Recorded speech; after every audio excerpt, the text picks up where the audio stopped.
welcome to Bitstorm, a comedy game design podcast by two guys who know nothing about comedy nor game design. I'm Ben Slinger. With me, as always, is Trevor Scott. Why, hello, Mr. Benjamin Slinger. Hello, hello. And since last week, you started off with a bit of a pitch for a game idea you'd been sort of thinking of. Mm-hmm. We thought that this week I'd pitch a little bit of a game. And full disclosure, this is something that Trevor and I have been discussing outside of the podcast, also with another one of our friends. You may know him from working with us on some of the game, like the Game Jam stuff, the Global Game Jam. Yes, our friend Ryan, who works with us on the Game Jam. We're thinking, leading up to Global Game Jam 2022, which is a few months away, that we might do a little prototype, a little game in the meantime. We wanted a simple idea. And we were having so much fun talking about the possibilities that we realised, wait a sec, we should do this on mic. Because that's kind of what this show is supposed to be all about. So yeah, this is one that we are hoping to actually build. But we will jump into it. So we were hoping for a simple idea.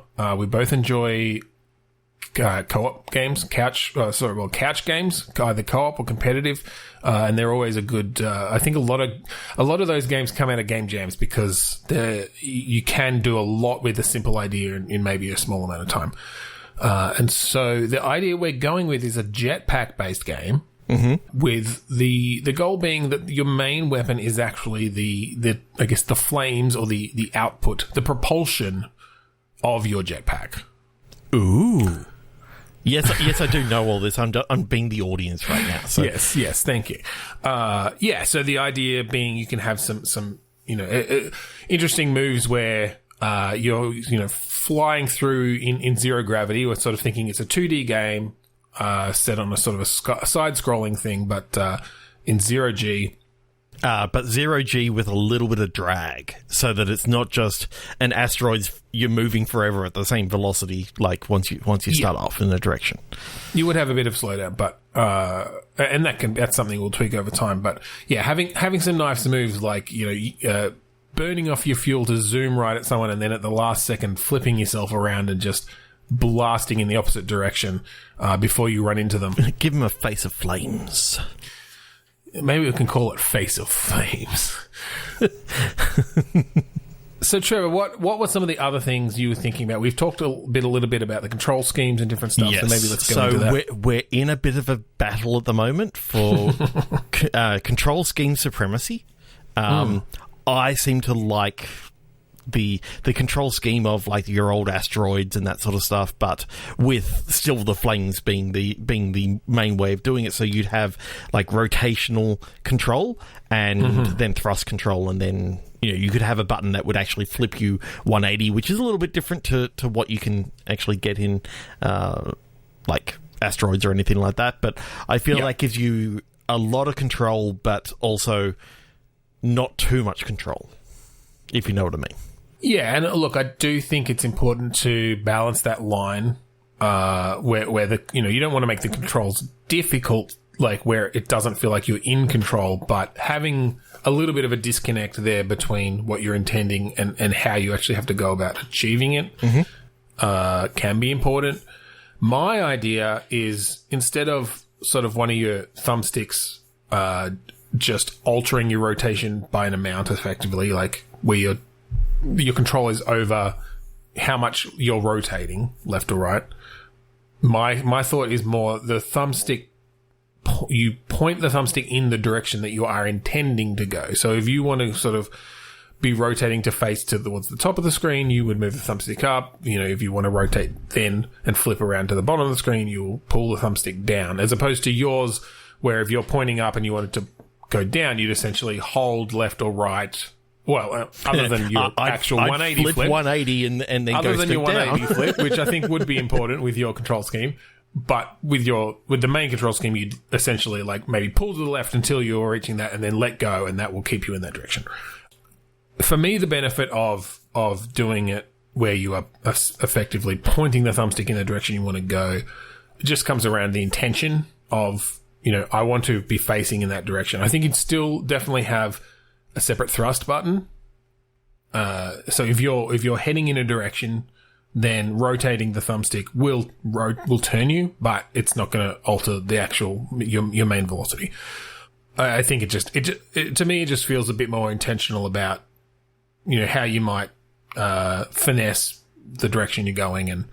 And of course, you don't have to be holding down the thrust button while you're turning, so you're not necessarily going in that wide arc. In that big arc, yeah. You're more exactly. I'm just rotating to a direction, and then you fire off the.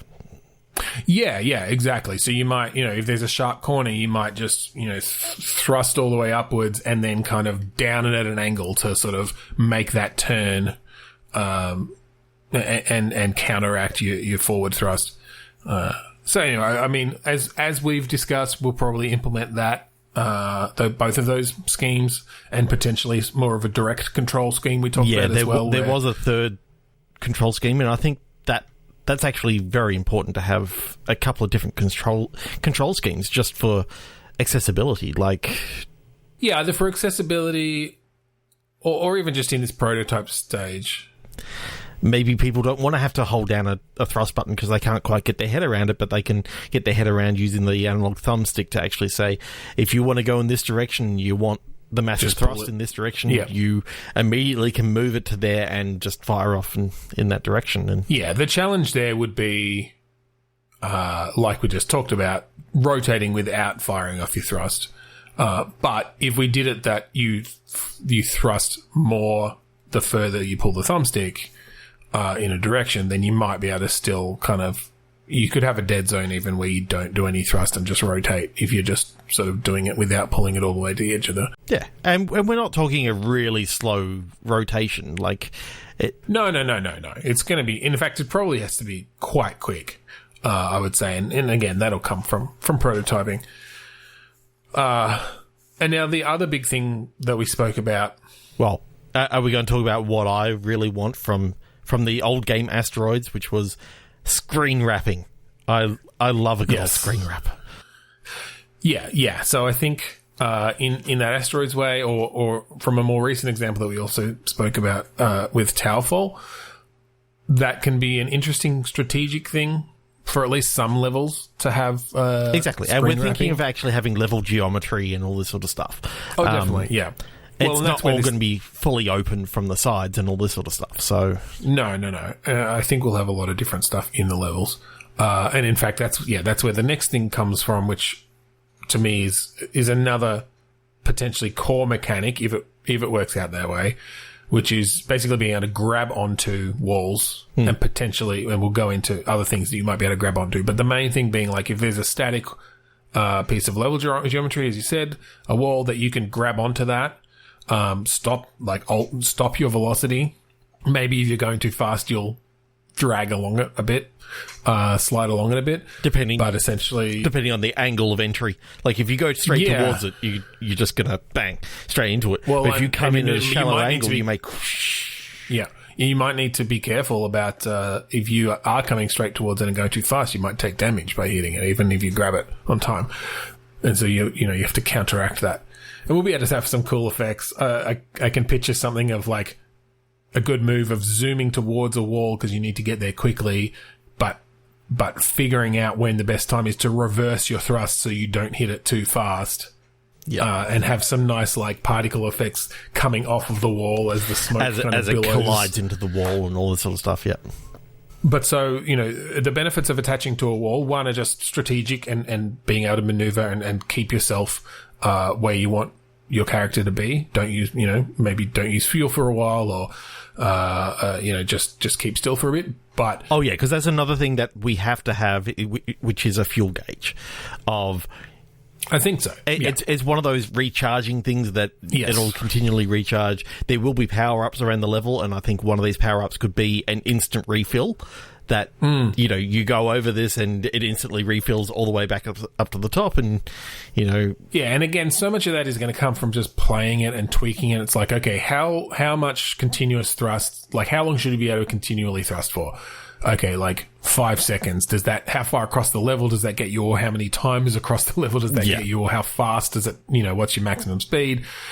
okay, that's too long, bring it down a bit, and then those sorts of power-ups come in to make it interesting now if you time it right, you can get a lot further around the level more quickly. Yeah. Catch up with someone who's trying to get away or whatever. Especially with, like, if you time your bursts, you could actually, extend that to sort of get up to maximum velocity.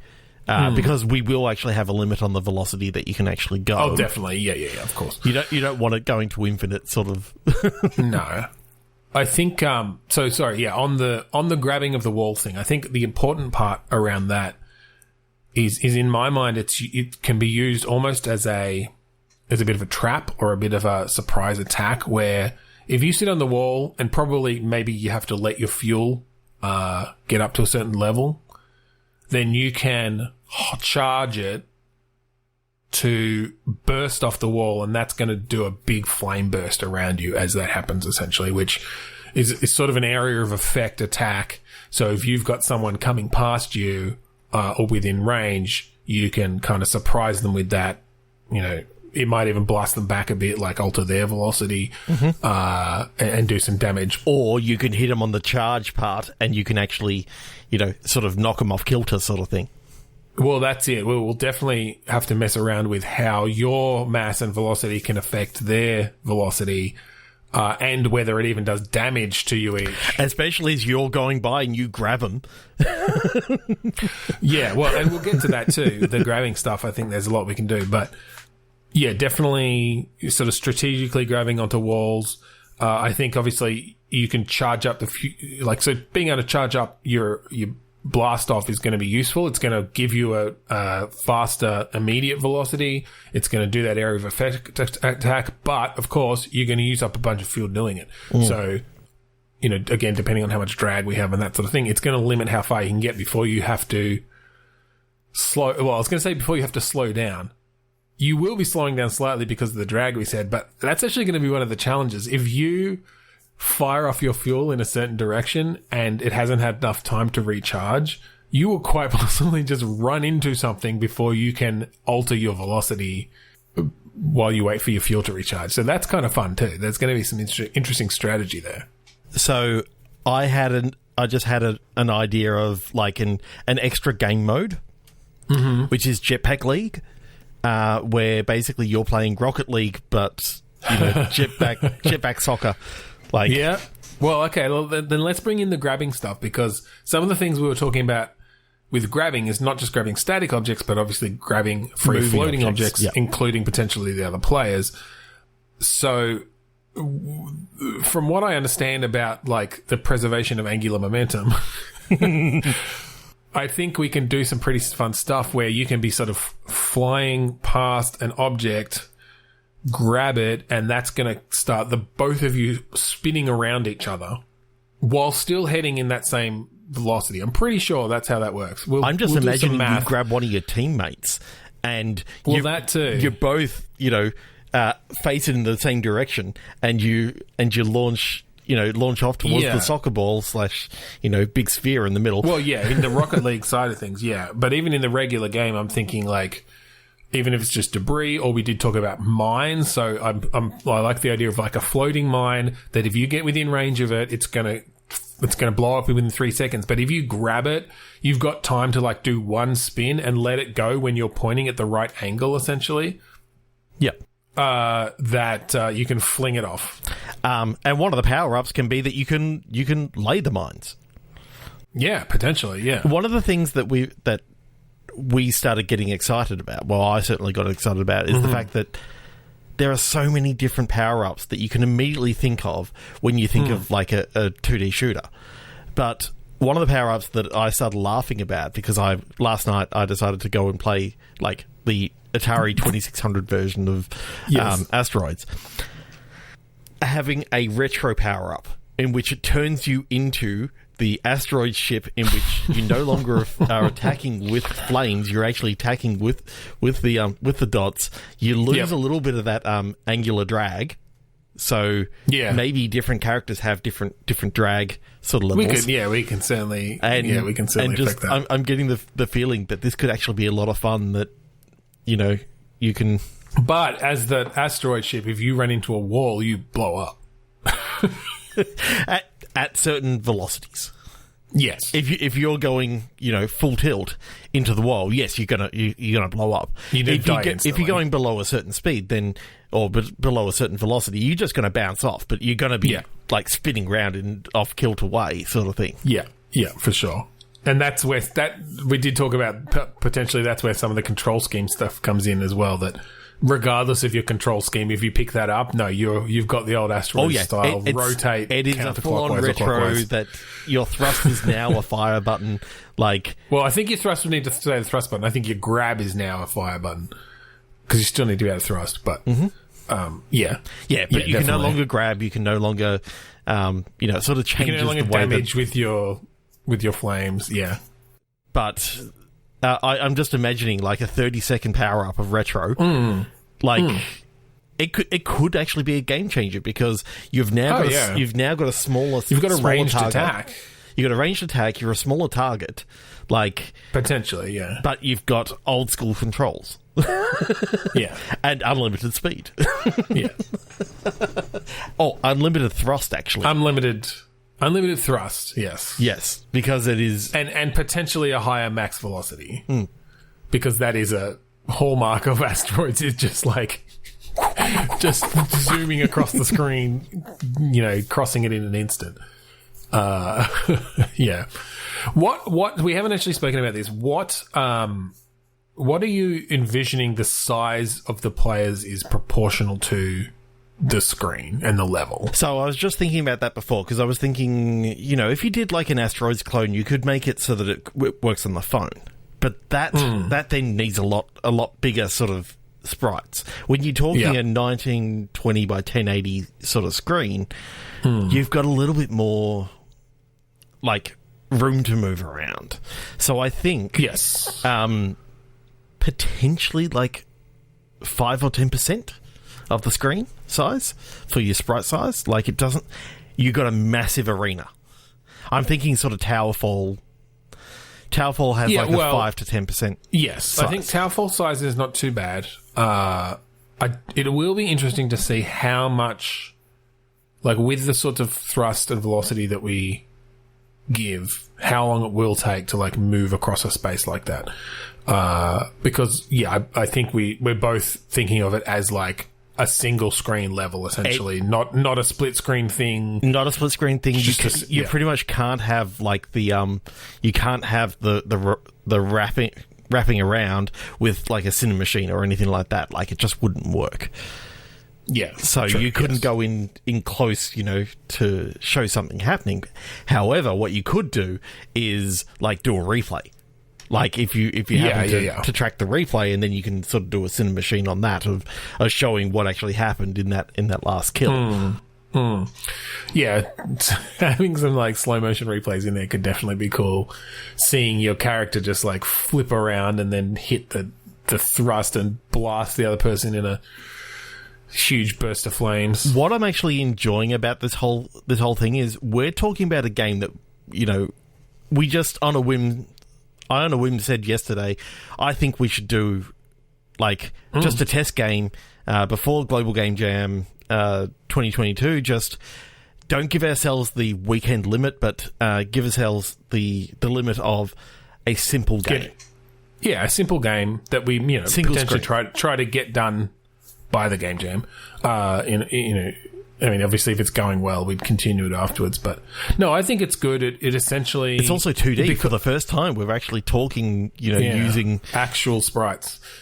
Part of which is, I think, because Ryan is working a lot in 2D at the moment. Oh, he's doing some amazing stuff in 2D right now. He's doing some... His illustration chops have certainly grown over the past few years since we've been working with him on this stuff.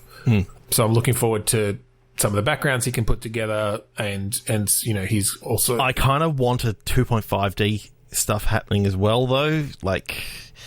Having some 3D stuff in the background is, depending on the level, Do you mean, if it's in space, like you can could have like actual 3D asteroids sort of floating past in the background or something. Yeah, you could do some stuff with that for sure. Or I mean that you literally got Unity, you got a massive Saturn, and you're going through somewhat of the ring. You see the ring sort of with all the intersecting the level. Well, that could be fun. there's a whole asteroid part that there's just asteroids coming through, and if you get the retro power up, you can destroy all the asteroids and turn them into little. Okay.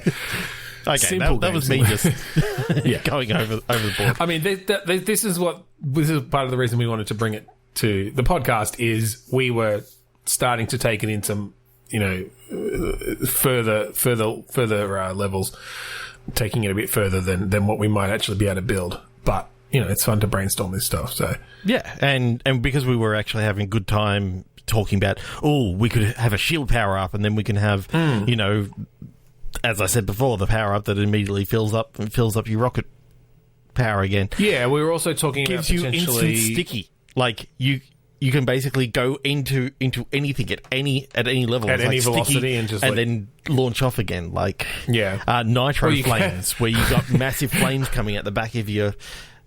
Get a pinball power up that, like, instead of being able to grab it, just bounces you off at the exact or at a higher velocity than you hit it, like a bumper on a pinball thing. Yep, it's actually blasting you off. That's fun. We also talked about potentially smoke based power ups that we poison don't know clouds and. We'll probably have some particle based smoke that we have in there as well, but having that actually, okay, you get this, and for 5 seconds you blast out, larger, denser smoke that damages people as you go through, that sort of thing. Could be really cool as well. And obviously, if you've got a black background, say we start building it on like a very simple space scene which has that sort of stuff. Obviously, your smoke is going to want to be of the lighter color and that sort of stuff. And I started thinking geometry wars and like the crazy particle effects that they were having in that, but with like cool lighting now that Unity now supports 2D lights and all this sort of stuff. Like there's so much stuff that you can do with 2D right now that it kind of brings it into... we'll have a lot of power to mess with, and there are other they don't all have to be just outer space levels. They can be like, we could have space station type levels, like internally on a space station. We could have even on a planet, even though like it's everything we've talked about has been 0G. You can get away with it. Doesn't have to always make perfect sense. I'm now imagining that. Okay, this is kind of a Flappy Bird level in which you're fighting people, but you're having to keep in between the pipes that are coming across the level. So you're still fighting people. actually Flappy Bird.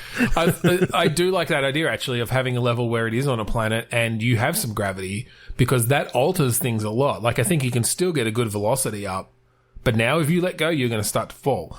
And that really will change the strategy of how you manage to get your flames on people, because you don't want to start falling too fast and damage yourself. So you're often going to have to be...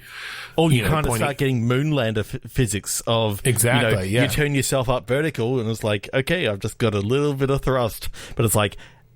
You're basically trying to constantly teabag your opponents. But the problem is... You've got to get that power up at the top that refills all your rocket power. Otherwise, you're going to fall too fast into the abyss. Yep. Yeah. There's some really cool levels we could do for sure. I loved it. Like and still fighting against people. Like when you're teabagging, you're attacking. That's what I mean. Yeah, that's the point. You're trying to get them with your flames, and so you're essentially having to just like dunk get down above them and. It will also play a little bit like Joust then, where you're trying to get above them to damage them. That's really fun. There's a lot to that shift in mechanics, and it's very different for us because it's not narrative based.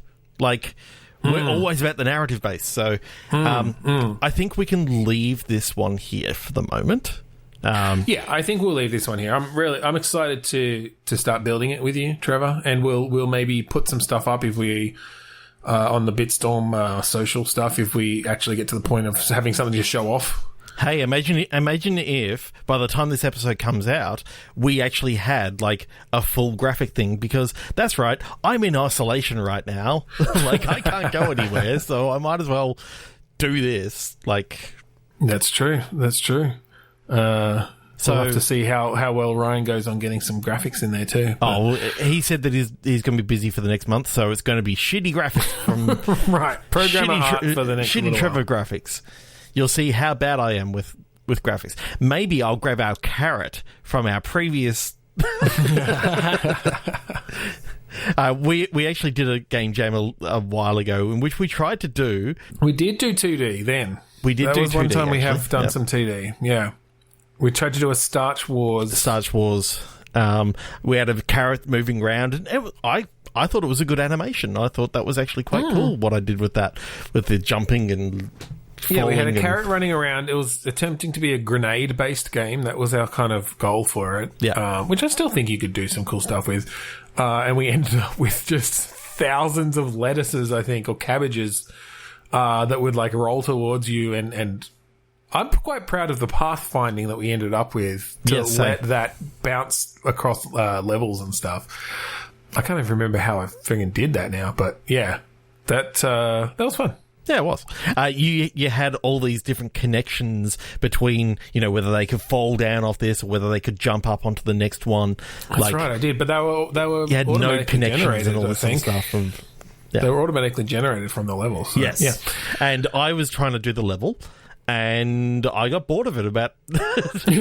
I'm not a level designer.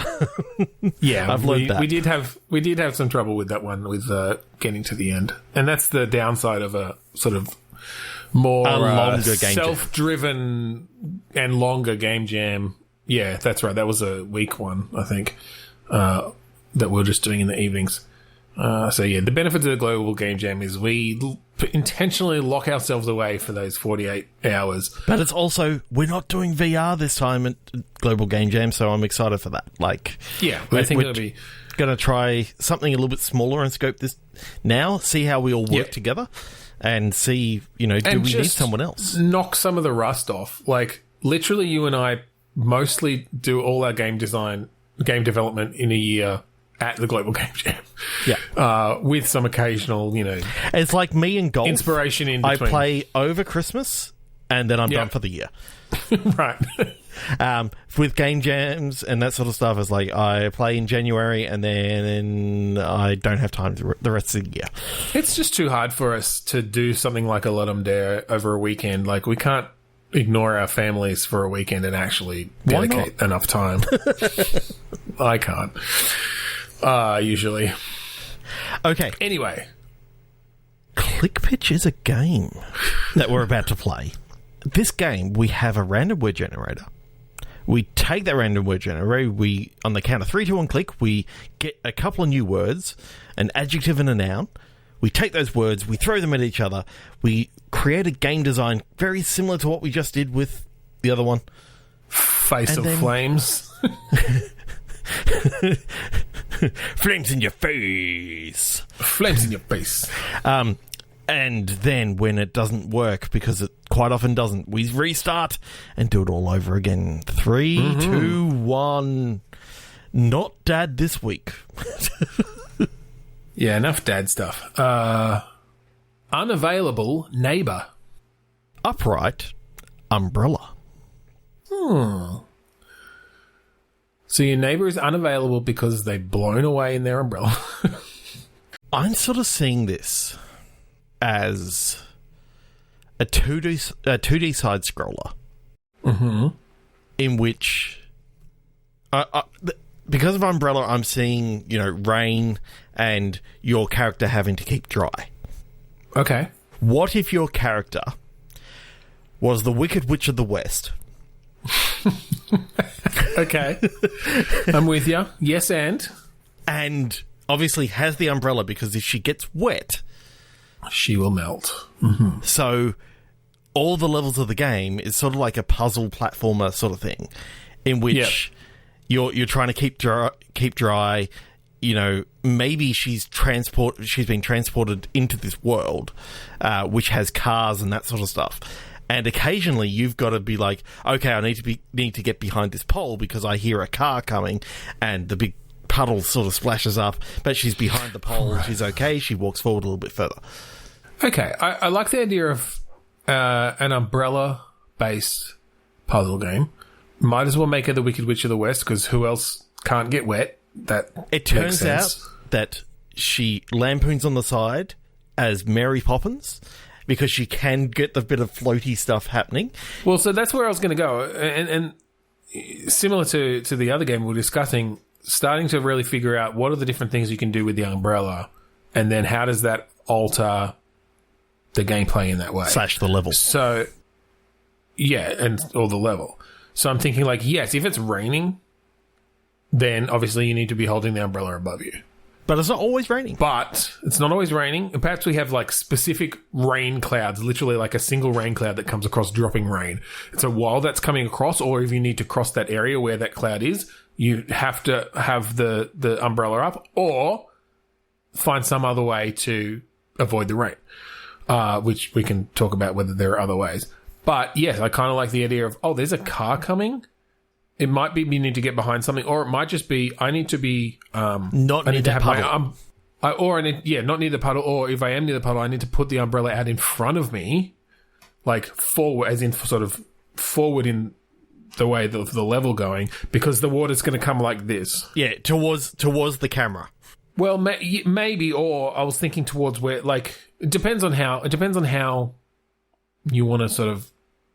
It would depend on the art style and that sort of thing. I could see it being that, like, the car essentially splashes water sort of forward, and so you need to have the umbrella facing in the direction of where the car is coming from, or something like that. I know I went all in on the Wicked Witch of the West, but I'm kind of thinking, what if a guy just got his suit dry cleaned and he's just trying to get home? He's had to wear the suit home from the dry cleaner, and he doesn't want to get dirt and shit all over it, and basically you get a score based on how dirty it is. It's Jerry Seinfeld and his suede jacket that he doesn't want to turn inside out because it's pink on the inside or whatever, or like candy cane stripe. It can just be different characters. We can have a bunch of different characters. And Mary Poppins character. All of whom don't want to get wet for various reasons. A character who does not want to get sunburnt, so he's just trying to. He's having like a sun umbrella. Wait, but then that's altering all the gameplay as well. No, I'm saying each level has different. Each level. I was more thinking just like being able to switch out your character art and backstory. But okay, you're saying that different levels might have different reasons for an umbrella. Yeah, maybe it's the same umbrella. It's the one umbrella. Maybe in some levels you're a spy who doesn't want to be recognized, and so you're using the umbrella as like a way to hide your face. It's actually it's from a different world, and it's actually called Umbrella. That's its name? Yes. That's its full name. That's its full name, and we get the rights to Rihanna's song Umbrella, in which she goes, Umbrella, Ella, and we play that. We just play that clip whenever it needs to say its name. Yes, it's like a direct rip. We haven't even taken the background music out of it.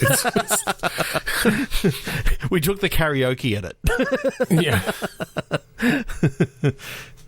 I mean, I'm more interested in, I think, the idea of the different things you can do with the umbrella, because I'm thinking having parts of the level where you literally have to like float on the umbrella across some water, like using it as a boat, potentially, and then yes, having sections where you need to like float down from somewhere. You can use it as essentially as a glide, because then you can have things where it's like, oh, I need to glide over here. Oh crap, I'm not going to make it. Instead, flip the umbrella so it's facing down, land in the water, and then float yourself across.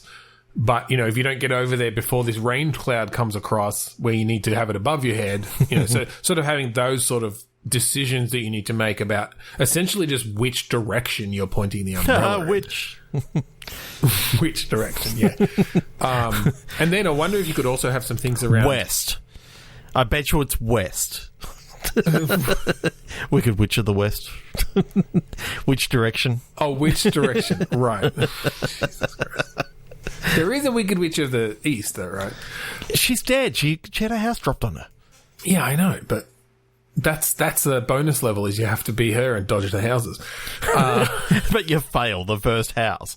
It's like that's the tutorial level. It's like bang, the tutorial level, and it's. Well, but maybe she can't get wet either. So yeah, it's a tutorial level. You teach them the umbrella mechanics, and then a house falls the on her, ruby umbrella, and the umbrella goes across. Yeah, the umbrella flies off, and her sister gets it. You could maybe have some mechanics around the umbrella being opened or closed as well. Like if you can, I don't know, maybe you can like pick locks with it when it's closed, or like attack. You know, like maybe you're even doing combat with it when it's closed. Oh, it totally turns into like a Kingsman: The Secret Service. You know, there you go. Massive battles with the umbrella. So it's not only your weapon. Where you can hook people's legs and take them down, and sort of stab them in the face with a sharp, pointy end. But then it also stops the rain. Surprise! All the blood coming all over you after you stab someone in the face, and you just stab someone with it and then open it, and they just explode. You stab it through them and open it up and pull it back through, and it's like it's got a big like umbrella shaped hole. But then your umbrella's going to be like flipped backwards, and you have to do something to like you have to hit someone else in the face with it. Have to go through someone else, yeah. All right, I think there is some cool mechanics stuff you can do there, but I think we'll end it on the Wicked Witch impaling people with her umbrella and click again. It's only Dorothy. That famous scene from The Wizard of Oz. It's only Dorothy. Cut it's out. Fine. They're just all Dorothys. Industrial stumble. Frantic laugh. Frantic laugh? So this is the Joker. He stumbled into a vat of industrial chemicals. Acid. Yep. Or acid or whatever, and became the Joker, and now he has a frantic laugh. Okay, yep. Cool. Origin story. Now, is this a companion piece to Batman Arkham Asylum, so it's that sort of thing? Or is this like harken back to the old NES 2D Batman sort of We games? are doing very 2D-ish stuff tonight. I mean, I'm just imagining playing the Crown Prince of Crime, in a Joker Arkham.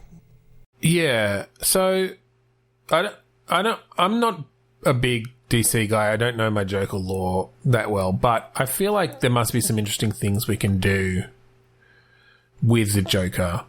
He's much less of a brawler sort of character, so I wonder if you'd want to. He's more of a gadget / magic. Definitely gadgets, particularly if they're themed correctly. He's got the whole chattering teeth, the gun with the bang coming out of it, like big joke bombs, anything like that. Seltzer bottles, clown stuff, Yeah, seltzer bottles with acid in them, yeah. Melting those people's faces, yeah. Hanging people from endless handkerchiefs, like... Killing Robin. That's the whole thing, is that juxtaposition. Surely by now the Joker's killed every the hero character in the Batman lore. By the time you get across all the comics. Okay, casting. I mean, we have to just have Mark Hamill, surely. Exactly. Yes. All right, but on the gameplay side of things, I wonder if. So yes, I think.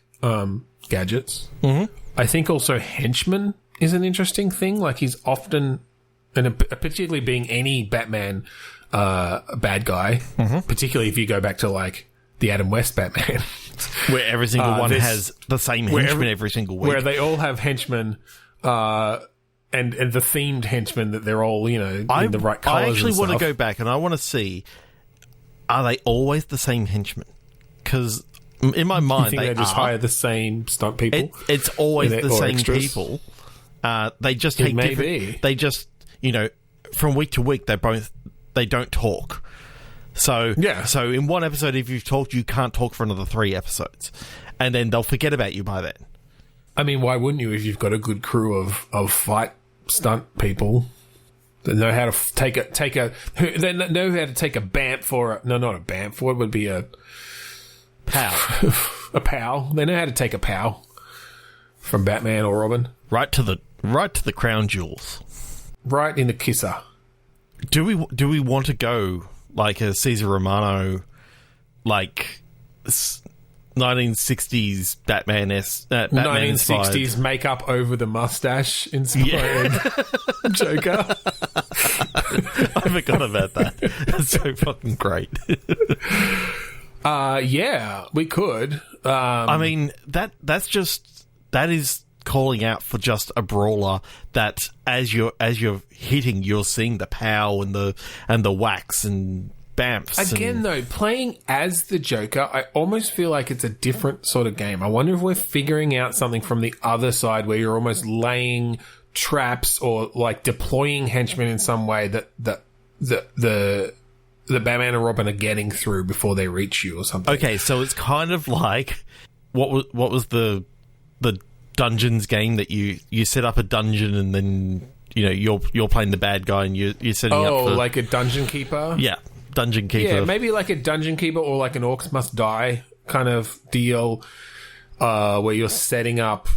I could definitely see a Joker themed Orcs Must Die sort of thing where you can set up cascading traps. But he has to put out a Craigslist ad for like for henchmen, for clown-based henchmen.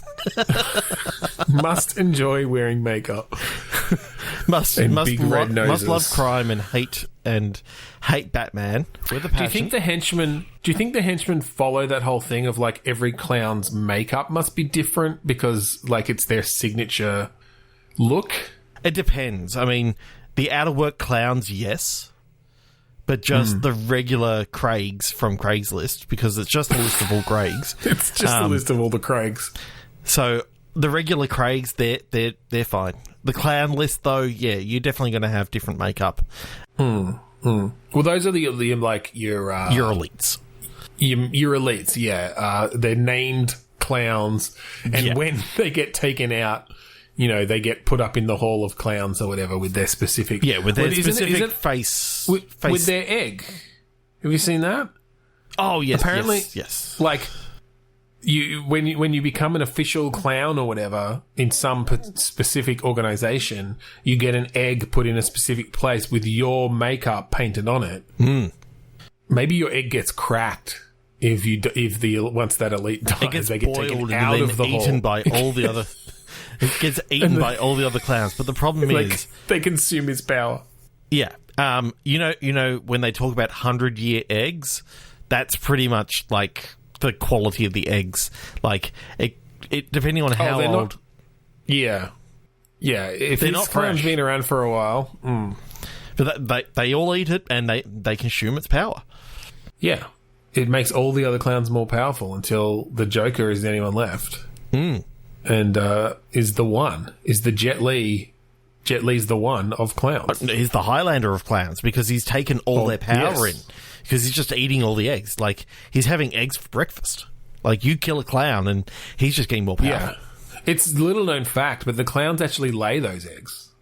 Yeah, I mean, they're egg-laying mammals. Yeah. They basically turn into platypi. Yeah, they're a monotremes. It's echidnas, platypi. I don't think that's the real word. And clowns. Yes. Yeah, they're all on their own little branch of the tree of life. Yeah, and it's what people don't realise, that clowns aren't actually human. It's why people get freaked out about it. I mean, I think some people realise. Clowns do. Clowns know that they're not human. I mean, I tell every clown that I come across, make sure they know that they're not human. All right, 3, 2, 1, click. Kidnapped repertoire. Predicted swimming. It's a kidnapping attempt that's been predicted at a swimming pool. Predicted by, like, a precog, or... Yeah, I mean, we could set it in Minority Report times. This is before the whole thing that they realised that you can't, arrest people for crimes that they haven't committed because there was a chance that they weren't going to commit that crime. The aforementioned Minority Report. Okay. I feel like that's maybe going a bit too off the rails already. Maybe this is, because of repertoire, maybe this is a serial kidnapper. Yes. Okay. And their MO is that they kidnap cereal at boxes. swimming pools. Yeah, exactly. Yes. Because cereal boxes have agency and are people in this world. This is in pantry land. Well, you said serial kidnapper. This is in pantry land. You said serial kidnapper. If you don't mean serial no, they kidnap the mascots from the cereal boxes. They cut them out with scissors. Fucking Snap and Crackle have shown up at your door. You're a private investigator. And Pop was cut out of their box. Pop's been kidnapped. We woke up this morning and all that was left was a hole in the cardboard that was Pop-shaped. But they're in full 3D in front of you and you're kind of like, how the fuck does this work? When they go to sleep, they hop back into their boxes and sort of meld back into it as a 2D shape. So this begs the question, or leads to the question, what cereal mascot, which isn't really a thing we have in Australia, and we've sort of discussed that before, but we'll have to go with the American ones mostly. What cereal mascot is most likely to be like the private investigator of Cereal Town? Or Pantryland, or if we want to expand it beyond cereal. Yep. Kind of like a Mr. Muscle. If we're branching out. Yeah. Okay. Maybe I've got it. Maybe the bears from the fabric softener. Oh, that could be it. What about Toilet Duck? Toilet Duck is the private investigator. Yeah. Exactly. He can only speak in quacks. Just a really... Quack. We had the one weeks ago where PIs could only speak in baby speak. Now they're only speaking in quacks. It's not a noir thing this time. It's not like you got a voiceover of the duck going... And so I went into the room and I saw them smoking over there. And I went up to them and I said, quack! As I walked into the pantry, all I could see was holes in cereal boxes. Just holes in every box. I nearly threw up. It was disgusting. Okay, Toilet Duck, maybe you're going a little bit far. That was just my comedic one. Mr. Muscle isn't a bad one. He's an enforcer, though. Yeah. I'm trying to think of any... The mascots are so few and far between these days, I feel like, on Count products. Chocula. I mean, yeah, you've got Tony Tiger, you've got Count Chocula, you've got Cap'n Crunch. But again, these are the American ones that we don't tend to... Mm-hmm. Monopoly Man. The Trix Monopoly Rabbit. Man. Monopoly Man is maybe one of the characters from Cluedo. Mr. Body. Mr. Body is the... Just one of the people in Guess Who happens to be a really good private eye. And you know it's Anne. It's Anne. Yeah. Anne with the hat and the red hair. I don't know. I just said a name, like the first name that came to my head. I'm sure there's an Anne in Guess Who. It depends on which one you're talking about. The really, really weird, fucked up old one, in which, for some reason, girl is a feature, that only has 6 bloody choices and the rest are all bloody men. Well, that's all right, because I'm pretty sure we have a version of Guess Who. I think there are even men and women, but they're all white. They're all white. Oh, no, we've got a version that actually... it's the official Guess Who. It's not like one of those cheap Kmart-y ones. I mean, they are equal now. Ours is definitely called Guess Who, but they may are be an equal. older one. Let's just say that now black is a feature, which is not great. But they're still... Well, yeah. Yeah. It's hard to get all of your sort of physical attributes even, I would imagine. Yeah. Enough anyway. about Guess Who. Let's. We are way off track here. What are the rules of this world? What are the rules of this world? if it is a Guess Who person, are they just a head? Well, now I'm picturing... just a floating head. And Well, they could be, but now I'm also picturing how creepy it would be, because if they do meld back into sort of their original forms, that they do actually have a body in there, and so they essentially, the head kind of peels off like it's been cut out, and then the whole rest of the body like pulls itself out of that hole. Ring style, yeah. Yeah, basically. Coming out of this space they shouldn't be able to fit into. Because otherwise, you just if you're really leaving it to how they're drawn, then someone who's drawn with an arm behind someone else doesn't have an arm, or you running into a lot of limitations there. Although that could still be fun. It could be. I'm going to click again because this. Yeah, this one's kind of rambly. This whole episode's kind of rambly. Orchestral rival. Faint firing. Okay, so we've got an orchestra, and within an orchestra, there's always your like rivalries within orchestras to get like first chair and second chair, and like to be a more featured player in the orchestra. So I think this is some sort of narrative thing around, based around that. Now, are they playing practical jokes on each other? So it's kind of like a spy versus spy thing of, the two tuba players are pulling pranks on each other. Like, one can set up the person's chair to be, one of the legs is half sawed in half, and the other one's like put awful tasting stuff on their like mouthpiece. Oh, they put malic acid all the way around the mouthpiece, so it's like that sour stuff from Warheads. Yeah, perfect. I mean, could you imagine just like trying to blow into a tuba mouthpiece while your face is just puckering into itself? It's so powerful that it almost sucks itself inside out. Yeah. All right, I don't know if that's the main gameplay though. I like that as maybe a background thing where there are this maybe it's a high school orchestra. So some of that real japery really like makes sense from the. Are you the teacher that is looking after these kids, and you've got to try and stop all the practical jokes from happening while talking to the kids and helping them through problems? Yeah, I guess it depends on what sort of gameplay we're going for here.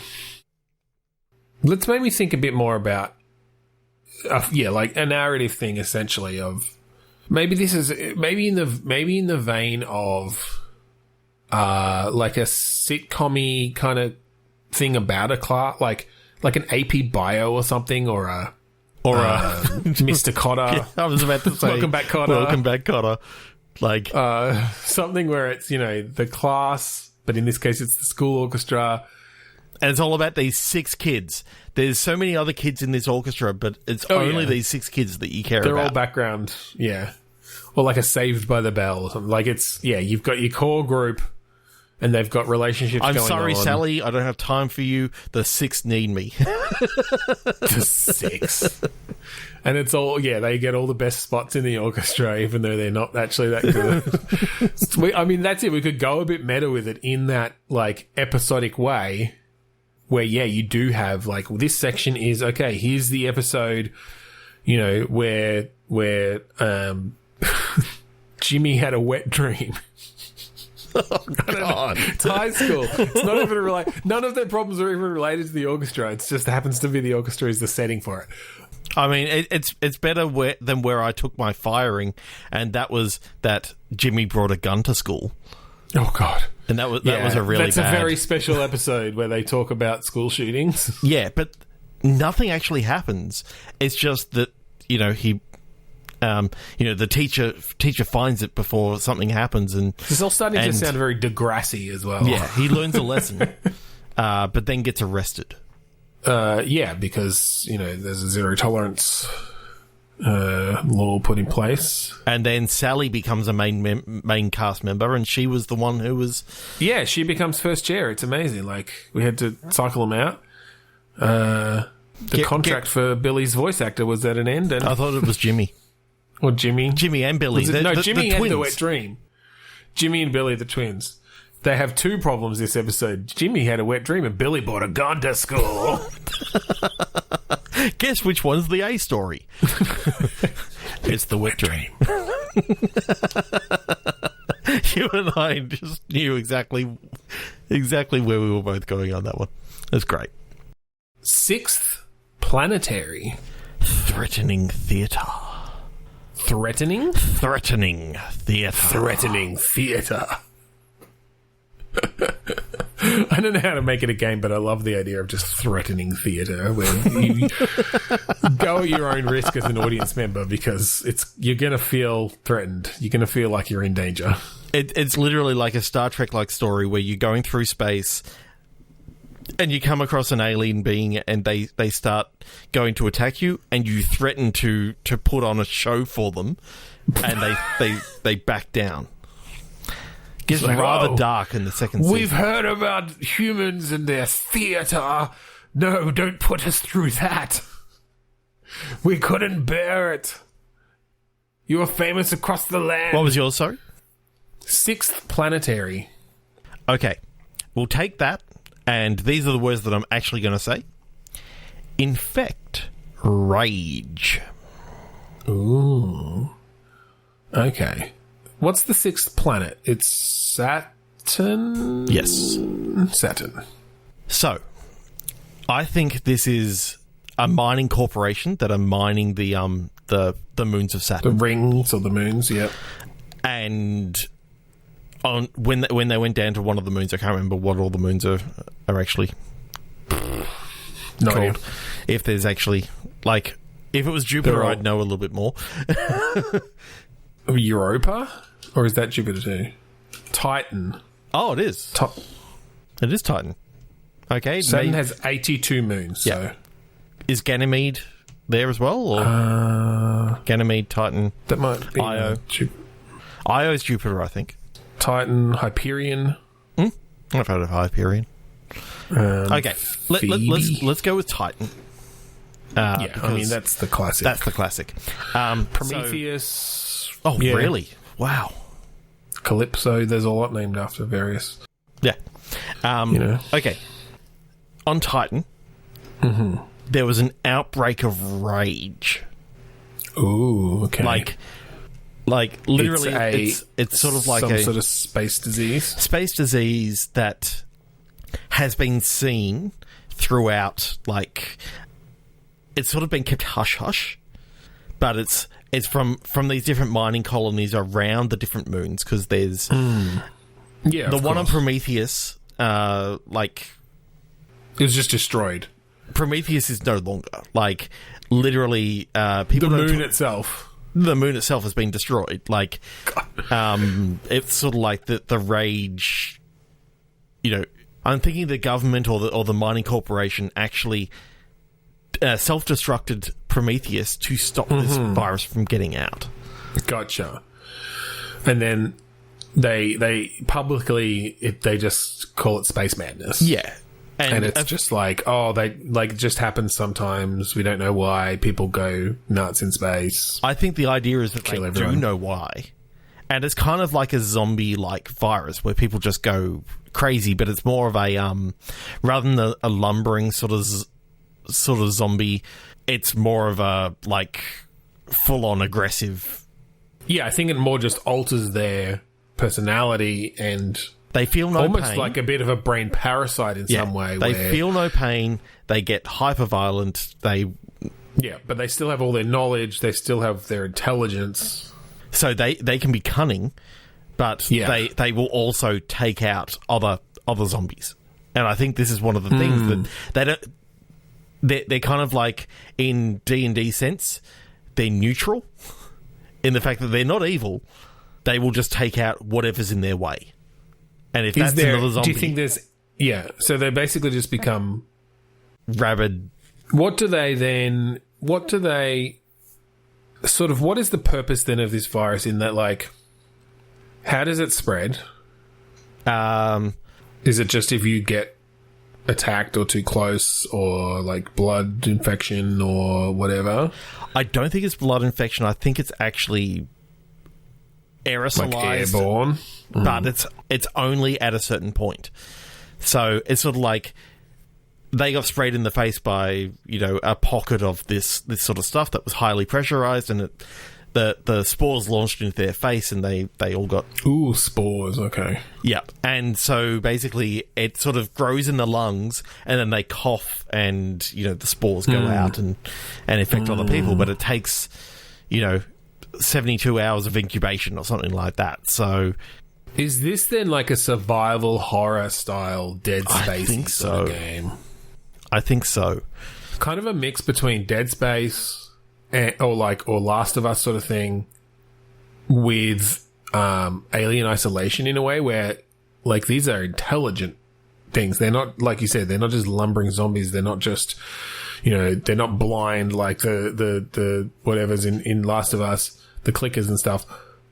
These are intelligent things, and there's going to be only one in any particular area, or there's going to be like one who has survived longest, and an alpha, because they've taken out all the other ones in their immediate surroundings, and maybe at certain points, in some way. At certain points in the game, you're going to actually find that some of the betas actually listen to the alpha. Like, they start getting the rage is only really, really effective in the first, like, 12 hours. After that, they sort of settle into their rhythms and they become a little bit more organised. Do they... Well, here's the thing, because you can be angry without going entirely animalistic and, like, losing the power of speech and stuff. Like, are these people still intelligent? Are they still going to talk to you? Are they still going to... I think the first 12 hours, it's one of those things where they will attack whatever they see on sight. And then when things start to settle down and they start to sort of... They reach some sort of equilibrium with the virus in their body. So I think one of the scientists that you actually start talking to, like, they are actually about 16 hours in after they were administered to the, you know, they found out about the virus. They said, I was insane only for a small amount of time. It doesn't seem to continue on after that. And, you know, they're thinking they're fine, so they've and all this been sort of infected. Stuff. Okay. They know that they were infected, and there's like, try not to kill these things.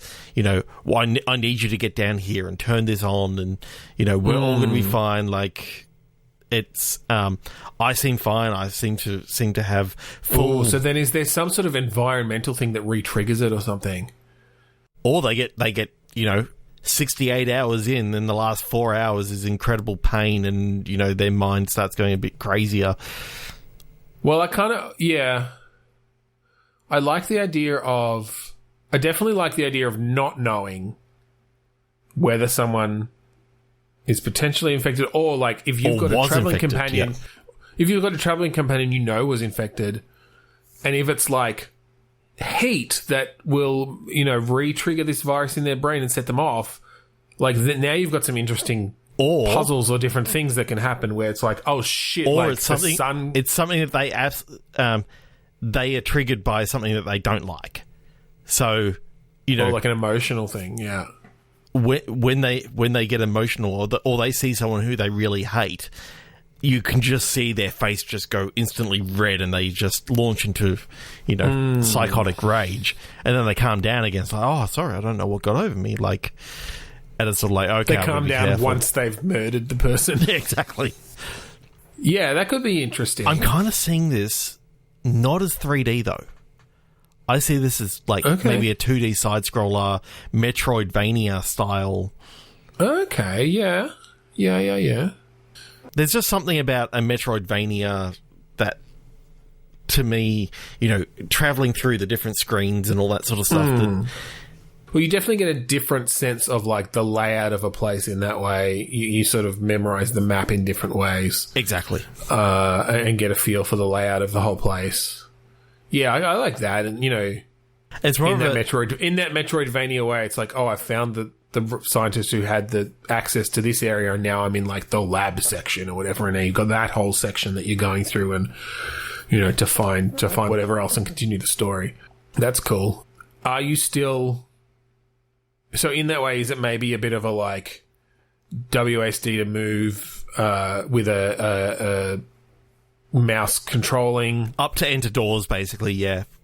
But like, are you like, do you have a gun? Are you like aiming with the mouse kind of thing in that sort of way? Like I kind of like the idea of it not being so much combat based, but more around, sort of like a 2D adventure where there is some platforming elements and that sort of stuff, but it's also about like hiding, because the scientist basically says you do not want to kill any of these people. They will get out of their infection and they'll be fine. Like, as a very that could be an interesting challenge then. Like, you can shoot them, you can pull out a weapon and shoot them, but it's not one of these things where you've always got your weapon drawn.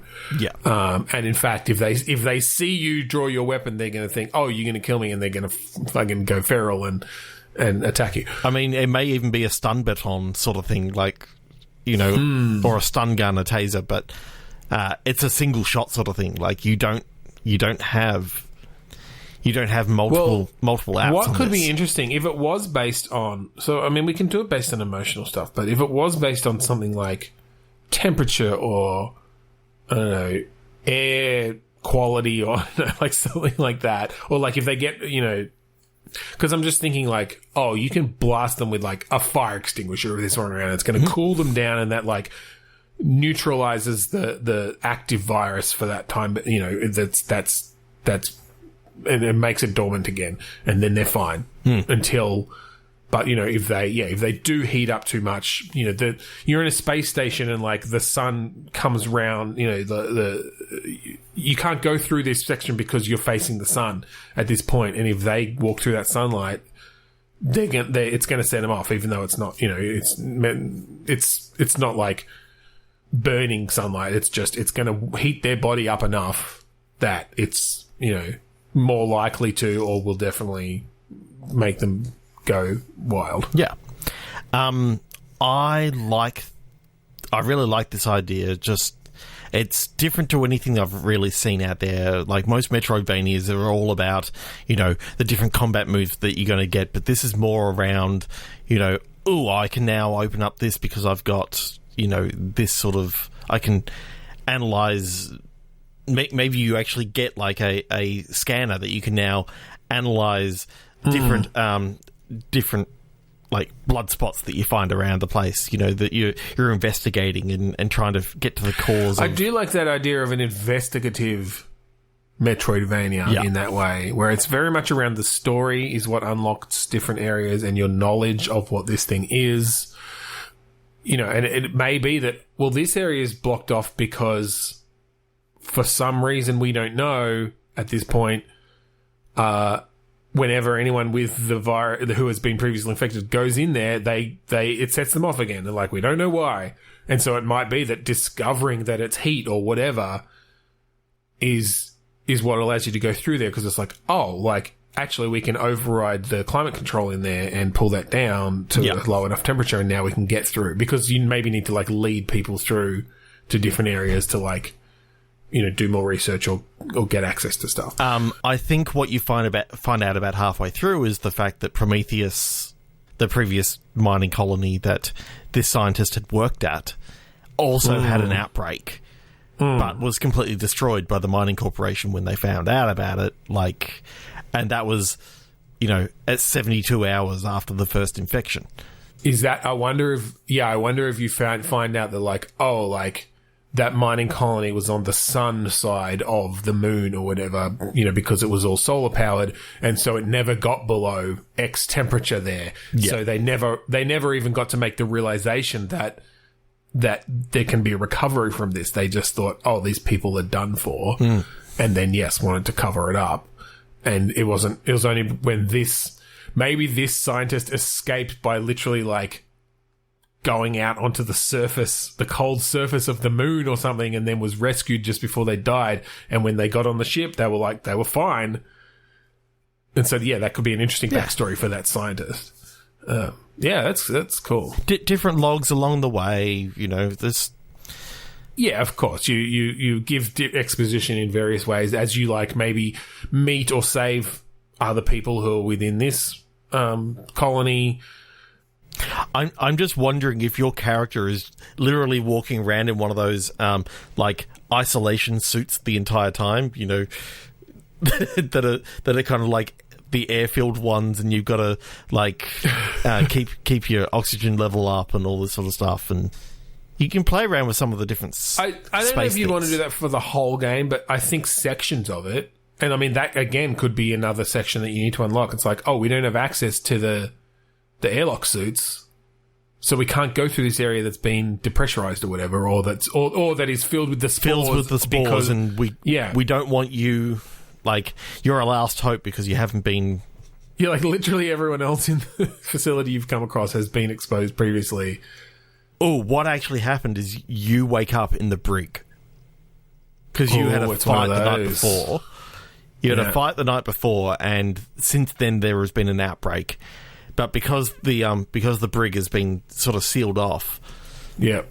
Oh, so there's a bit of an ironic thing where, you have a temper. Your character has a short temper. But now you have to save the world from all the angry people, from the angry virus. It's only when you're drunk, though, and the idea is that you don't drink until you get in the last level. You get until they find out that alcohol neutralizes the virus. And then he drinks it, and Popeye style, and his muscles just start getting bigger, and he just beats the shit out of, God, the captain or something like that. In the biggest display of toxic masculinity in a game ever shown. No, but I think, I like that. I think that's really interesting with. A more slower-paced investigative Metroidvania sort of thing is cool. Yeah, with some stealth elements and that sort of stuff. Yeah. You can actually hear the footsteps coming, so you hide inside the locker, and you see them go by, and they kind of stop for a second and turn and look, but then they move on. And it's like, oh. Yeah, well, that's it. I think you'd really switch between those sort of sections where you're going through areas of, whether you recently infected or either recently infected or it's just hot. Areas that are hot, or that they haven't been able to gain access to the climate control there, or they're on the sun side of the colony, or whatever it is, and then switching that with escorting people who have been infected through, and then having to deal with. Oh shit, something blew up and all the steam's coming into the room, and that in the next 10 seconds these people are going to start attacking you, so you have to stun them or restrain them or get out of there or whatever. That's when you look up in the top corner and, the last gadget that you got is a temperature meter, and it's getting into, absolutely. danger zone and all this sort of stuff. You've got a nice little sharpied line on there of this is the danger area of where they'll start turning. Yeah. Yeah, I like that. I think having essentially the idea of a zombie or a rage zombie, but reversible, coming in and out of it, is not that common. But that 72 hours where they start coughing up the spores again, that's where you're going to start having some issues. Yeah, maybe it's if they're I think that it's that first amount of time, but then if they are too hot for too long, it kicks off another phase of spore growth where it, even being cold won't bring them back down until they've essentially exhaled all of those spores. Yeah, and it's kind of like shingles or herpes, that it's with you for life. Yeah. Well, as far as we know, yeah. Until they find a cure in the sequel. Which is Europa. Yeah, there you go. So there's our game Space Herpes, and I hope you really Space enjoy Spore. it. Our game Spore. That's never been done, right? There's never been a Spore game, as far as I know. No games including spores. Especially spores that turn you into zombies. Completely unique to us. I mean, it will be the last one ever. It was the last of our games today. Yeah, the last of us, you could say. Yeah. So I think on that note, we will end the episode. If you would like to find us online and all of our previous episodes, go to podchasers.com/bitstorm. Leave us a review. We'd love that. And check out our backlog of episodes involving thousands of these game designs like you've heard tonight. Did you like the opening and closing number? You haven't heard the closing one yet. It's the same as the opening. That's by a band called Dust. You can go get their album, Containment Failure, and go to the last song, and that's Mount Defiance. That's our opener and closer. That's right. So thank you again for joining us this week on Bitstorm. I'm Ben Slinger. I'm Trevor Scott. And I'm angry. Call it.